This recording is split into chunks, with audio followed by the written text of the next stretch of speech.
Бейиш нуру. Sabır Batırı Hazreti Ali raziyallahu anhu 2. bölük. Cemal, Sıffin, Nahravan okuyaları. Bir sabır batırı desek, en başta paygambarlardan Hazreti Ayub aleyhissalam esке түшөт. Сахабалардан ким деп сурасак, балким билбешиңиз толук ыктымал. Андыктан жоон өзүбүз дароо айталы. Ал Hazreti Ali raziyallahu anhu.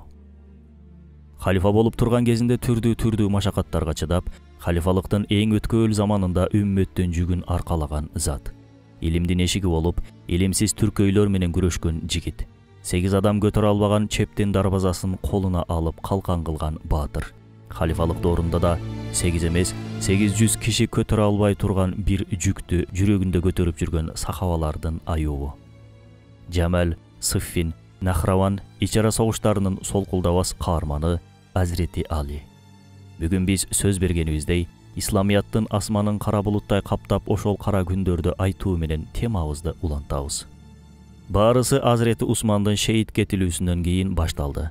Аны шейит кетирген канкорлор кылмышкерлигин жашыруу үчүн халифанын канынын кунун талап кылган адамдардын бет кабынын артына жашынышты. Эй Али, тез халифа бол да халифаны өлтүргөндөрдү таап жазала дешти. Баарысын байкап турган адамды нес кыла тургандай абал эле. Бул абал. Кылгылыкты кылган өздөрү анан кайра кылмышкерди тап деп, андыктан тез халифа боло калсаң болбойт, элдин башын бириктире калбасаң болбойт деген эки жүздүүлүктүн жүзүнө карабайсызбы? Hazreti Ali, бул иш силер айткан менен эле болбойт. Бадыр согушунун ардагерлери каякта? Мадинанын чоңдору каякта? Алар эмне дейт деген жообун айтат. Ошондо ошолордун баарысы чогулуп, Hazreti Aliге бият кылып сөз берип, аны халифа шайлашат. Ошентип, Hazreti Ali 4-чү халифа аталат. Бирок, бият кылгандар болгон сыяктуу бият кылбагандар да чыгат.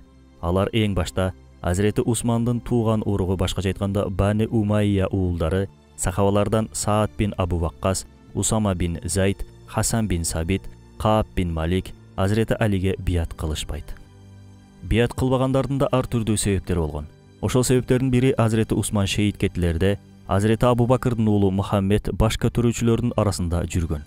Мухаммед Абу Бакырдын уулу болгону менен Hazreti Алинин жанында чоңойгон эле. Ал бала сенин үйүңдө чоңойду, халифа Усмандын үйүнө кирген баш көтөрүүчүлөрдүн арасында да жүргөн. Демек бир сыр бар бул иштин ичинде дешип, Hazreti Алиге шекшип карагандар да болгон ошол учурда. Аллахтын арыстанын дароо халифа шайлагысы келген айрымдарынын максаты да Алини бул иштин ичинде алпуруштуруп жүдөтүү болгон. Бият кылбагандар менен алпурушуп жүрүп халифанын кылмышкерлерин таап чыгууга убактысы болбосун деген максатта бир тараптан халифа шайлашып, бир тараптан да ага бият кылбагандардын майына от тамызып турушкан. Анткени мунафыктар Аллахтын арыстаны аталган Hazreti Алинин акыйкатчылдыгынан сестенишчү. Атүгүл Hazreti Алиге Усмандын өлүмүнө сени айыптап чыгышат, шаарды таштап качып кет деп күйгөн киши көрүнүшүп, айтып чыккандар да болгон ошондо. Бул фитна учкундары тутанып отуруп, Джамал окуясы сыяктуу бир өрттүн чыгуусуна себеп болгон. Джамал бизче төө дегендик. Окуянын кульминациясы Hazreti Айшанын төөсүнүн айланасында орун алгандыгынан улам. Джамал окуясы башкача ат менен бул кагылышууну адилеттүүлүк согушу деп да аташат. Шарияттык өкүмдөрдө адалаты махса, адалаты изафия деген түшүнүктөр бар. Адалаты махса толук адилеттүүлүк дегени. Адилеттүүлүктүн бул түрүндөгү бир кишинин укугу эч нерсе үчүн тепселенбейт. Ким өлтүрсө ошол адам гана жазаланат. Hazreti Усмандын өлүмүндө кылмышкерлерди талап кылып, топтолгон элден Hazreti Алинин бир аз убакыт сураганы да мына ошондон. Кылмышкерлерди таап жазалап, толук адилеттүүлүктүн шарттарын орундатуу үчүн бийликтик күчтүн болуусу зарыл эле. Бийликтик күчтүн орундалуусу үчүн да убакыт керек болгон. Анткени Hazreti Али халифалык чылбырды жаңыдан эле колго алган болчу. Жаңы бийликтин системасы бир тартипке келе элек учурда адалаты махсанын принциптери менен иш алып баруу мүмкүн эмес эле. Андыктан халифанын канынын кунун сурап чыккан элге Hazreti Алинин айтаар сөзү ушул болду. Усмандын кылмышкерин табабыз деп көптөгөн адамдардын каны төгүлүүдө. Эгер кылмышкерди билген болсоңор айткыла, мен дароо жазалайын. Эгер билбеген болсоңор бир канча кишини өлтүрүү менен ичинде күнөөсүздөрдү да өлтүргөн болобуз деп бир аз убакыт сурайт. Азирети Алинин максаты бейгүнөө адамдарды жазалоодон качкан, адилеттүүлүк мыйзамын сактоо болгон. Бирок иштин эң татаал жери ушул. Азирети Айша энебиз баштаган экинчи тарапта адилетсиздикке таянып алып, майданга чыгышкан жок. Алар да адилеттүүлүктүн башка бир түрүн, адилети изафиянын принциптерин карманып чыгышты. Адалаты изафия болсо, чоң зыяндын келип чыкпоосу үчүн кичинекей зыянды кабыл кылган адилеттүүлүктүн түрү. Мында элдин саламаттуулугу үчүн бирөөнүн укугунун тепселенүүсүн жайыз, уруксат деп билген шариаттык өкүм. Эгер билген болсоңуздар, Меккелик мушриктер пайгамбарыбыз саллаллаху алейхи вассаламды өлтүрүү үчүн ар бир уруудан бирден адам жалдайт. Максат Хашим уулдары төгүлгөн кандын кегин эч кимден талап кыла албоолору үчүн болчу. Кийин бул шайтандык амалдары ишке ашпай калат. Бирок ушул сыяктуу амал менен бир топ кишилер Азирети Усманды шейит кетиришет. Адалаты изафия пикирин карманган адамдардын айтуусу боюнча, эгер ал адамдардын баарысын жазалабасак, бүгүн халифанын канын төккөндөр эртең дагы эле ушундай ыкма менен башкалардын жанын алууга белсенишет. Мындай жагымсыздыктардын алдын алуу үчүн бул окуяга катыштыгы бар ар кимди жазалообуз абзел. Убакытты создуруп да алардын изин суутушуна жол бере албайбыз, дешип, темирди кызуусунда басуу көз карашын карманышкан. Бул ойду кармангандардын сап башында Азирети Айша разияллаху анха энебиз, жана бейиш менен сүйүнчүлөнгөн Талха бин Убайдуллах менен Зубайр бин Аввам бар болсо, экинчи тарапта адалети максаны орнотуу пикирин жактагандардын башында халифа Азирети Али разияллаху анху болгон. Шарият өкүмү боюнча адалети максаны орундатуу мүмкүн болуп турганда, адалети изафияны колдонуу жайыз эмес, уруксат эмес. Мындай өкүмдү адалети изафиянын принциптерин орнотуу максатын көздөгөн сахабалар да албетте билген. Бирок убакыт өтүп, ар кандай табияттагы адамдардын мусулман болуусу менен мурункудай адалети максанын өкүмдөрүн сактоо дээрлик мүмкүн эмес деген ойдо болушкан. Өздөрүнүн эсебинде ошондой иштихат чыгарышкан. Иштихат чыгарууда өз устасынын иши. Аны жалпактап түшүндүрө турган болсок, бир врач медицина чөйрөсүнүн иштихат чыгаруучусу. Ал алган илиминин натыйжасында медицина боюнча бир чечим чыгарып, адамды дабалоо үчүн операция кылса, бирок адам өлүп калса да ал врач өз маянасын ала берет. Бирок медицина менен такыр байланышы жок бир адам медицина тармагында кандайдыр бир чечим, башкача айтканда иштихат чыгарып, бир адамды дарылоо үчүн операцияга кирсе, жада калса айыктырса да адамдын өмүрүн тобокелге салгандыгы үчүн жоопко тартылат. Дал ушул мисалдагыдай сахабаларда диний өкүмдөрдү чыгарууда сөз ээси аталышат. Алар диний иштихаттарды аткарууга, чыгарууга укуктуу кишилер.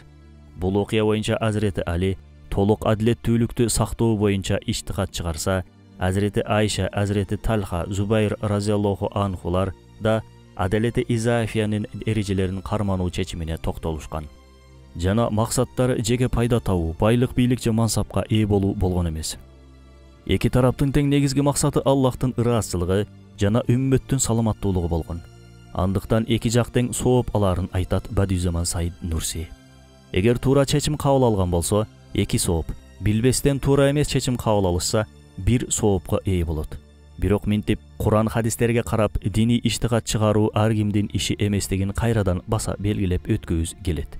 Бул заманда иштихат чыгаруу эшигинин ачыктыгын, бирок иштихат чыгара алуу үчүн 6 тосук барлыгын кошумчалайт Бадиузаман Саид Нурси. Кызыккандар болсо, бир күн бул маселеге албетте токтолобуз. Жамал окуясында бир туугандыктын өрнөгүн көрсөткөн сахабалардын эки башка иштихат чыгарууларына себеп болгон жагдай окуялардын чиеленүүсү болсо, эки башка жолго түшүүлөрүнүн себеби бир гана акыйкаттын урматы болгон. Анткени акыйкаттын урматы бүт нерседен жогору турат. Эки жак тең өздөрүнүн карманган пикирлерин акыйкат деп билип, ошого жараша аракет кылышты. Шамда Азирети Муавия 3-чү халифанын кандуу көйнөгүн михрабка илип, анын жубайынын кесилген манжаларын элге көрсөтүп жатты. Бул окуялар курчуп отуруп, күнөөсүз халифанын өчүн алууга ант ичишкен Меккелик жана шамдык адамдардын тобу Азирети Айша, Зубайр, Талха разияллаху анхунун айланасына топтолууга себеп болуп берди. Меккеден, Шамдан кылыч курчанып чыккан адамдар тобу Мадинаны көздөй бет алышты. Бул адамдардын арасында 3-чү халифанын өлүмүнө Азирети Алини күнөөлүү деп билгендер жана бул жалаага чындап ишенгендер четтен табылат болчу. Жол жүрүп Хавабин деген жерге келгенде иттер аябай үрүп уулушат. Бул окуядан Азирети Айша разияллаху анху энебиздин ыраңы дароо өзгөрө түшөт. Муну байкаган адамдар "Не болду эй Айша?" деп сурашат. Айша энебиз: "Бир күнү хужрада Аллахтын элчиси менен олтурганбыз. Ошондо Расулуллах Хавабин иттери үргөндө эмне кылат экенсиңер? Хавабин иттери үргөндө силердин пикириңер туура эмес болгон болот" дедиле. Пайгамбарыбыздын сөзүн жакшы түшүнбөгөнүбүздөн улам ууртубуздан жылмайдык. "Гүлбе эй Хумайрам, сеники да туура эмес болот" деди. "Мен муну азыр эстедим. Андыктан мен бул жерден дароо артка кайтууну каалайм. Бир окуя чыгат, болбосо бир окуя чыгат" дейт. Бирок көпчүлүк ал жерден Хавабин эмес экендигин айтышып, Айша энебизди ынандырышат. Толкуган элди тынчтандырып артка кайтаруу үчүн Азирети Али да аскердик ордосун алып, келе жаткан көпчүлүктүн жолун утурлап чыгат. Натыйжада кеч күйгүмдө Басрага жакын бир жерде кезгелишет. Эки тарап ийри отуруп түз кеңешип, таң атаары менен келген жактарына кайтып кетүүгө убадалашкан болчу. Бирок эки жүздүүлөр жөн турбай, Азирети Алинин да, Азирети Айша Талха Зубайрлардын дагы чатырларына ок жаадыра башташат. Не болгонун жак түшүнбөй ойгонгон эки жактын тең сахабалары бул ок атышуулардан бири-биринин келишимди бузгандыгын болжошкон. Натыйжада согуштун отуна май тамып, окуя болуп көрбөгөндөй курчалып кетет. Кандуу согуш майданында кылычташып жатып, Азирети Али менен Азирети Зубайр бет маңдай келип калат. Азирети Али Зубайрдын фазилеттерин айтып туруп, Аллах элчисинин хаварийи, Аллах элчисинин Харунуна, Расулуллахтын бир тууганына кылыч шилтеп жатабыз, эй Зубайр. Бир күнү Расулуллах сага эмне дегенин эсиңде жокпу? Эй Зубайр, бир күн келип сен Али экөөң кылычташасыңар. Бирок ошондо сенин пикириң туура эмес болот деп айтпады беле? Бүгүн ошол күн, эй Зубайр, кел бүтүрөлү. Бул бир туугандык согушун, деди. Бул сөздү уккан Зубайр разияллаху анхунун колунан кылычы түштү. Анткени бул хадис анын да эсинде бар болчу. Бирок унуткан эле. Балким да унуттурулган болчу. Жолунан жазганын аңдап, дароо атына минип артка чегинет. Азирети Зубайрдын согуш талаасын таштап качып кетип жатканын көргөн бир зөөкүр анын артынан түшүп, аны шейит кетирет. Азирети Алини ыраазы кылам деген максатта колуна Зубайрдын кандуу кийимин көрсөтүп, "Эй Али, сүйүнчү, Зубайрдын башын кыя чаптым" дейт. Азирети Али: "Расулуллах аларды менин бейиштеги кошуналарым деп айткан. Сен бейиш кошуналарынын канкорусуң. Сени тозок менен сүйүнчүлөйм" деп ачуулуу бир түрдө айтып, көз жашын төгөт. Себеби Расулуллах Зубайрды өлтүргөн адам тозоктук болоорун айткан болчу өз убагында. Жана чын эле ошол киши кийин суицидке барып, өлгөндүгү жазылат тарых беттеринде. Азирети Талхада кылган ишинин туура эмес экендигин баамдап, ал дагы артка чегинүүгө умтулат. Талхада кайтып кетсе, согуш токтоорун мунафыктар жакшы билишкен. Талханы акыйкат үчүн күрөшүү менен өлдү кылып, тарапташтарын күчөтүп козутуу максатында Марван бин Хакем аттуу киши чүмбөтүн жабынып, ууланган ок менен Талханын бутуна атат. Жараланып жерде жаткан Азирети Талха Азирети Алинин аскерлеринин бирин чакырып, "Дароо Алини чакыр. Мен ага жаңыдан бият кылууну каалайм" деп айтат.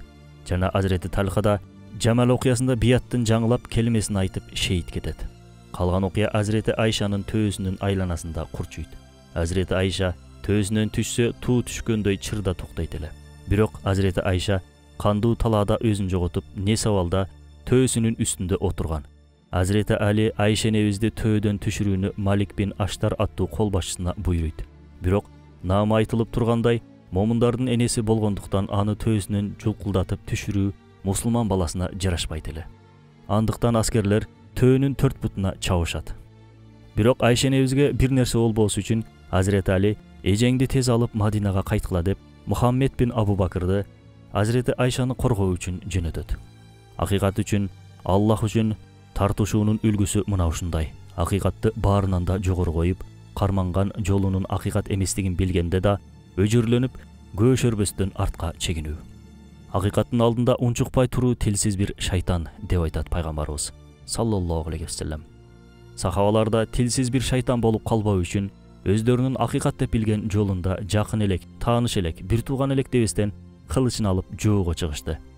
Акыйкат эрежесинин талабы менен бири-бирине кылыч урса да, бир туугандыктын талабы менен бири-бирин коргоп, бири-биринин өлүмүнө мончоктотуп жаш төгүштү. Ошондон кийин Айша энебиздин көз жашы өлө-өлгөнчө токтободу. Эстеген сайын тооба истигфар айтып ыйлайт эле деп айтышат тарых булактары. Бадиузаман Саид Нурси бул окуя боюнча Иштихат маселеси саясатка аралашкандыктан улам маселе согушка айланган. Рас, бир гана Аллахтын ыраазчылыгы жана исламияттын пайдасы үчүн иштихат кылгандан жана иштихадан согуш келип чыккан. Албетте өлгөндө өлтүрүлгөндө бейиштик. Экөөсү да сооптун үлүшкөрлөрү деп айтат. Андыктан бул окуяда кайсы бир сахабаны айыптоодон алыс бололу. Анткени лабиринттин үстүнөн карап чыгуу мынчалык жеңил деп айтуу оңой. Бирок лабиринттин ичинде бул сөздү айтуу өтө кыйын. Фитна, чагымчылдык оттору бир көтөрүлгөндөн кийин кайсы бир жерде жалмап кетмейинче койбойт. Муну тарыхта көрүп эле келгенбиз жана учурда да көрүп эле жатабыз. Бүгүн Андалусия, Амави, Осмон, Аббаси дөөлөтү эмнеге кулады десек, Жамал сыяктуу бир окуя болгондугунан улам. Жамал сыяктуу окуялар бүгүнкү күндө да Иракта, Сирияда, Ливияда, Палестинада, мусулмандар ортосунда дал ошол күндөгүдөй кайталанбадыбы? Ошондо окуялардын дагы бирөөсү Сыффин окуясы же салтанат согушу. Бул окуялардын жүрүшү Азирети Али халифа болгондон кийин аймак башчыларын иштен бошотуусу менен башталган. Шам аймагында да аймак башчылык кызматынан бошотулган Азирети Муавия өзүнүн кызматтан алынуусунда Алинин халифа шайлануусунда шариятка ылайык көрбөйт. Мындан улам аймакка жаңы дайындалып келген аймак башчыны кабыл кылбай эшиктен нары жолго салат. Азирети Муавия исламиятты күчтөндүрө турчу башкаруу тарыхы өзүнүн ыкмалары менен болооруна ынанчу. Анын мүнөзүндө лидерлик сыпат болгон. Расулуллах да ага бир жолу бир күн келип үммөттүн башына келе турган болсоң, адилеттүү түрдө өкүм кыл деп айткан. Азирети Муавия бул эскертүүнү бир сүйүнчү катары түшүнгөн эле. Үммөттүн саламаты үчүн өзүн милдеттүү деп ойлогондуктан Азирети Алиге бир түр бият кылбай жаткан. Атүгүл халифа болуу үчүн өзүнө тарапташтарды чогулта баштайт. Алардын бири белгилүү саясатчы Амр бин Ас болгон. Натыйжада 3-чү халифанын кылмышкеринин дагы эле табылып жазаланбагандыгына шылтап, Азирети Алинин халифалыгын кабыл кылбаган бир топ Шамда көтөрүлө баштайт. Булар чогулуп отуруп армиясын Ефрат дарыясынын жээгиндеги Сыффын деген чөлкөмгө жайгаштырышкан эле. Азирети Али да Басра жана Куфадан бир ордо топтоп ал жака барат. Ал жерде эки армия айлар боюнча согушпастан турушат. Азирети Али улам тынчтыкты сактоо максатында келишүү үчүн улам элчилерин жөнөтөт. Тилекке каршы бул аракеттеринен бир майнап чыкпай, тескерисинче айыгышкан бир согуш чыгат. Бул согушта Аммар бин Ясир Азирети Муавиянын тарапташтары тарабынан шейит кетет. Азирети Аммар Азирети Алинин эски досторунан болчу. Өлөр алдында Аммар бин Ясир Расулуллахка баруу мени сүйүндүрсө, Алиден ажыроодо мени күйүткө салат деп айтат. Досунун өлүмү Азирети Алини аябай ачуулантат жана анын өлүмүн өз жолунун туура экендигине далил кылып көрсөтөт. Анткени бир жолу Аллахтын элчиси Аммар бин Ясирди баш көтөргөн бузуку бир тайпа тарабынан өлтүрүлөөрүн кабарлаган болчу. Мына, деди Азирети Али. Аммарды өлтүргөн баш көтөрүүчүлөр мына силерсиңер, деди жиндене. Азирети Муавия аны согушка алып келген силерсиңер, демек өлүмүнө себеп болгон кылмышкерди да силерсиңер деп айтты. Азирети Али андай болсо Хамзанын кылмышкери аны Ухудка алып келген Расулуллах болуп калабы дегенде колунан өкүнүү менен кылычын түшүргөн адамдар болду. Азирети Муавиянын жеңилерине аз калган эле. Ошол учурда Азирети Муавия Шамдагы чоң Куран китебин алдырып, 5ке бөлө ар бир аскеринин найзасынын учуна Куран барактарын сайып чыгат. Муавиянын аскерлери найзаларынын учундагы Куран барактарын көрсөтүп, биз силерди Аллахтын китеби менен өкүм берүүгө чакырабыз деп кыйкырышат. Бул абалда Азирети Алинин аскерлери не кылаарын билбей, дендароо болуп калышат. Имам Али Куран өкүмү Зүлфикардын адилеттүүлүк жайган кылычынын учунда найзанын учуна сайылган Куран беттеринде эмес десе да, аскерлер сен бизди Аллахтын китебине каршы согуштурасыңбы? Биз Куранга каршы кылыч көтөрбөйбүз деп Азирети Алинин буйругуна баш ийүүдөн баш тартышты. Али разияллаху анху не десе да бир пайда бербеди. Кантсин анан Азирети Али илимдин, марифаттын султаны болчу. Андыктан түркөйлүккө, сабатсыздыкка өкүмү өтпөдү. Имам Али да тарапташтарынын сабатсыз, илимсиздигинен чочулап жаткан. Корккону да башына түштү. Азирети Али бул аракеттердин ар бирин халифалык салтанатка айланбасын деп кылат. Салтанат дегени бийлик шайлоо менен эмес, укумдан тукумга өткөн башкаруу системасы. Азирети Муавияны халифалык менин акым эле дедирткен себептердин бирөөсү да анын 3-халифа Усмандын туугандарынан болгону болчу. Биз бирок бул окуяларды айтуу менен максатыбыз үммөттүн башынан өткөргөн бул окуялардан сабак алуу гана. Эмесе кайсы бир сахабаны жамандоо же жаман көрсөтүү деген ниетибиз такыр оюбузда жок. Сиз да биз да ушул нерсени унутпообуз абзел. Сахабаларды урматтоо динибиздин бир бөлүгү катары каралат. Андыктан Азирети Муавия болсун, же Азирети Али, же Жамал окуясына себеп болгон башка сахабалардын ар бирине терең урматыбыз бар.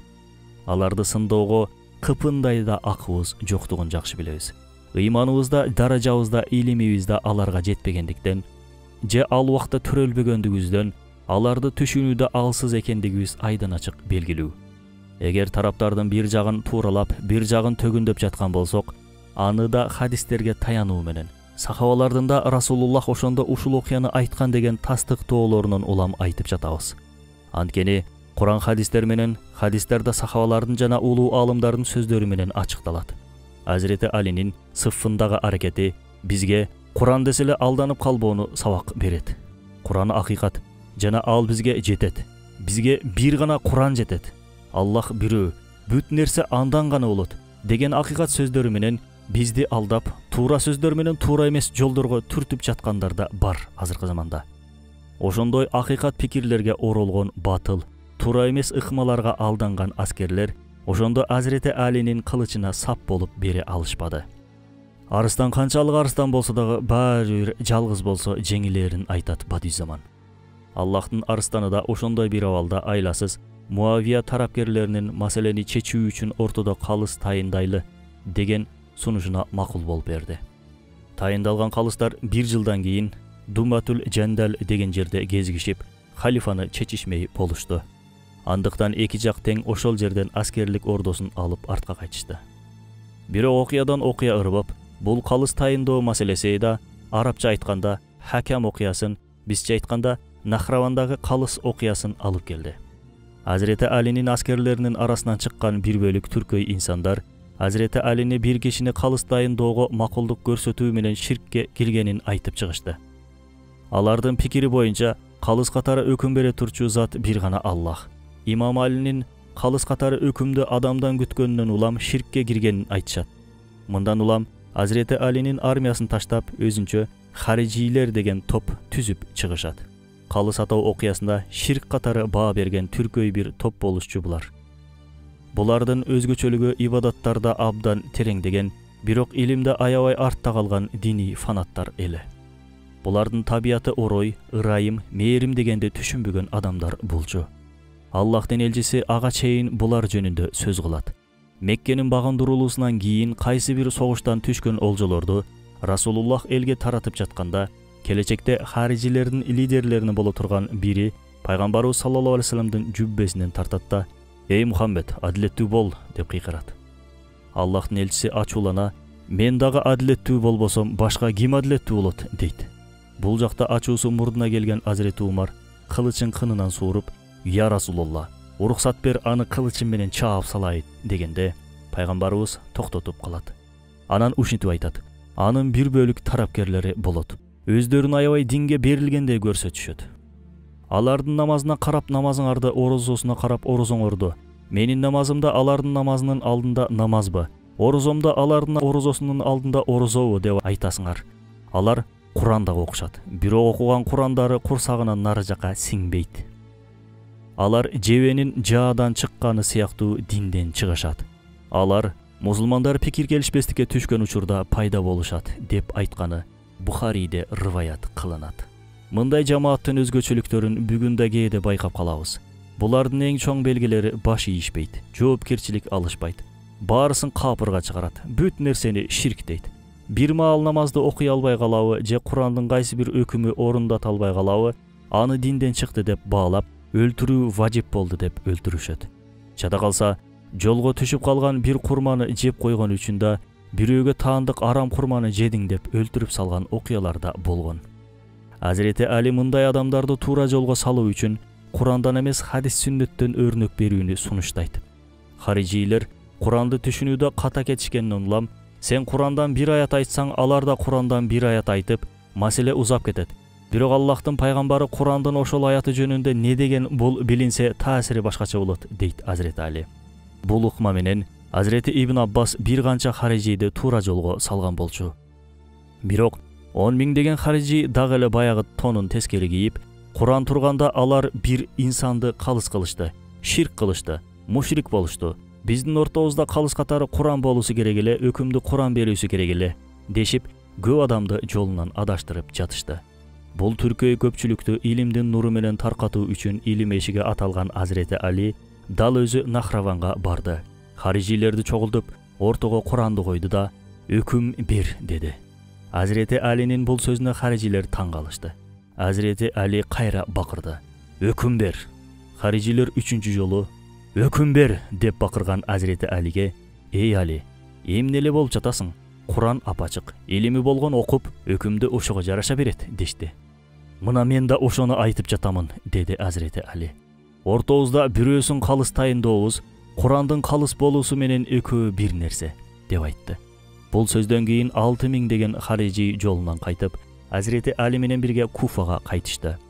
Бирок харижилер ушунчалык түркөй эле Азирети Алини түшүнүшпөгөн болчу. Бул окуядан кийин өздөрүнүн кара түшүнүктөрү менен мусулмандарга дагы да көбүрөөк зыян бере башташты. Кез келгенде мусулмансыңбы же мусулман эмессиңби деп суроо салат. Мусулман эмесмин десе тийбейт. Мусулманмын десе анда неге биздин жаныбызда эмессиң? Демек динден чыккансың деп өлтүрүп салышат. Эң аягында алгачкы сахабалардын бири болгон Хаббаб бин Араттын уулун жана боюнда бар келинин шейит кетиришет. Мындан улам Азирети Али армиясын топтоп, кайрадан Нехраванга келүүгө мажбур болот. Хаббабтын уулун ким өлтүрдү? Өч алуу максатында аны өлтүрөбүз да кайтабыз дейт Али. Харижилер баарыбыз өлтүрдүк дешкенде, ал жерде кандуу бир согуш чыгат. Бул согушта харижилер жеңилишет. Көпчүлүгү өлүп, бир бөлүгү туткундалат, бир бөлүгү да качып кутулушат. Бирок бул пикир ошол жерде жок болгондо кана. Жерге түшкөн курманы жебөө маселесине аябай маани берип, адам өлтүрүүгө анчейин көңүл бурбаган харижилик пикир Нахраванда жок кылынган пикир эмес. Кичинекей күнөөлөргө өтө көңүл буруп, чоң күнөөлөрдү капарга албаса, тең салмактуулук деген нерсе адамда жок болсо, акыл калчабаса, адам кандай абалга түшөрүн бүгүн да көрүп жүрөбүз. Кээде өзүбүз байкабастан биз деле ушул сыяктуу түркөй пикирдин ичинде буулуп жүргөн болобуз. Күнөөсүз адамдардын, мусулмандардын каны залымдар тарабынан агызылып жатканда биз кененин канынын өкүмүн изилдөө менен алек болбодукпу? Намаз окуя жүргөндөр сыртта толтура жүрсө, биз мечитке келип намазында амин деп дебегени үчүн, ташахутта сөймөйүн көтөрбөгөнү үчүн жээрип, алар менен алпурушуп жүрбөдүкпү? Пайгамбарыбыз саллаллаху алейхи вассалам сахабаларына: «Силер диндин оңдон 9-ун аткарып, бирин аткарбасаңар, кутула албайсыңар. Бирок акыр заманда үммөтүм диндин 10дон 1-ин аткарып, 9-ун аткара албаса да кутулат» деп айтпадыбы? Мына ошол заман. Бадви заман Саид Нурси бул хадисти ким парздарын аткарып, чоң күнөөлөрдү аткарбаса иншалла кутулат деп чечмелейт. Рас ошондой кээ бир майда барат күнөөлөрдөн өзүбүз тыйылсак тыйылалы да, башкалар тыйылбаган болсо, аны адашкансың, сен антет экенсиң, сен мынтет экенсиң, сен капырсың деп харижилерче жээрбейли. Чоң күнөөлөрдөн бирин жасап жатабы, тилсиз шайтан болуп өтүп кетпей, колуңуз менен болсун, тилиңиз менен болсун, абалыңыз менен болсун, тосуңуз. Жок дегенде жүрөгүңүз менен жаман көрүп коюңуз. Адам гыйбат кылып атса, алкоголдук ичимдиктерден ичип атса, пайыздык кредит менен иш кылып атса, адам өлтүрүп атса, же ушул сыяктуу чоң күнөөлөргө тосук болуңуз, жолтоо болуңуз. Адам ыйманы болгондо өзү не кылып, не кылбоо керектигин баамдап жетип алат. Андыктан биз эң башта адамдардын ыйманын ойлонолу, намазын парздарын оңдойлу. Бадви заман айткандай, бул заманда ыйманыбыз күйүп жатат. Капырчылык отунун ичинде балдарыбыз өрттөнүп жатат. Аны куткарууга бара жатсак, бирөө бизди буттан чалса, биз ошол адам менен урушуп тытышып жатып калсак жарашабы? Андыктан майда бараттарга көңүл бурбай, өзүбүздүн, жакындарыбыздын ыйманын куткарууга аракет кылалы. Аллахка, пайгамбарына, акырет күнүнө, тагдырга болгон ишеними барбы? Ахли сүннат жамаатынанбы? Ибадаттарын орундатып жатабы? Буларга карайлы. Жана албетте сөзсүз түрдө туура булактардан туура илимди алалы. Анткени сабатсыздык, түркөйлүк канчалык чоң душмандарыбыздан бири болгонун мына бүгүнкү темадан түшүндүк деп ойлойм. Азирети Али канчалаган аалымдарды жеңсе болоорун, бирок илимсиз түркөйдү жеңип болбоосун баса белгилейт. Чынында мындай илимсиздик Азирети Алини аябай чарчатып кыйнады. Имам Али ар дайым ушул дуаны кылар эле. Аллахым сенин мага берген нематтарыңа шахид боло тургандай, башкача айтканда күбө боло тургандай узун өмүр, эң аягында каным менен мөөрлөп, сага сунала тургандай шейиттик насип кыл дечү. Акыркы болгон окуялардан ушунчалык тажагандан улам дуанын баштапкы бөлүгүн суроону таштап, бир гана шейиттикти Аллахтан сурап калды.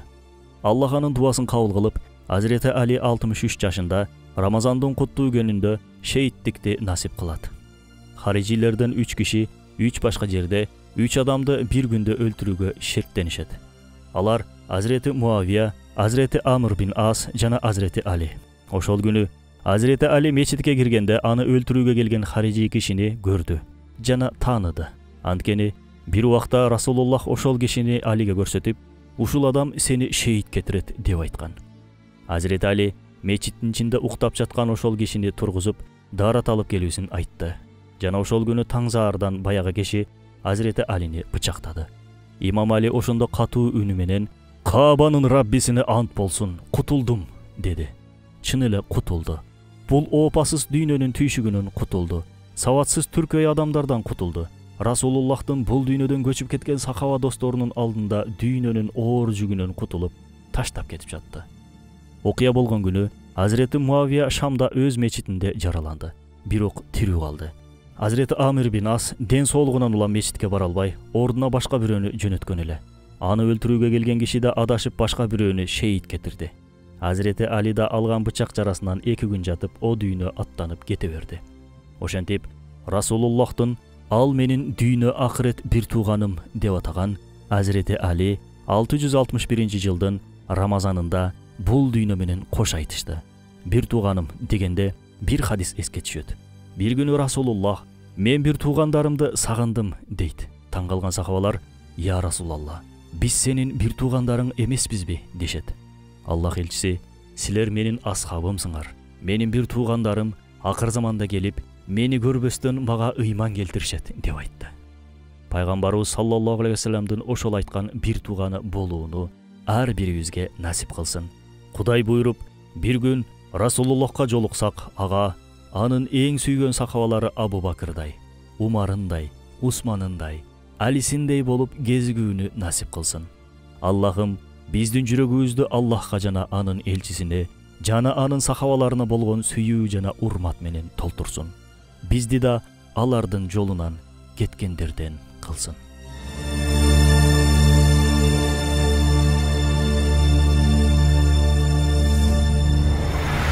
Бейиш нуру.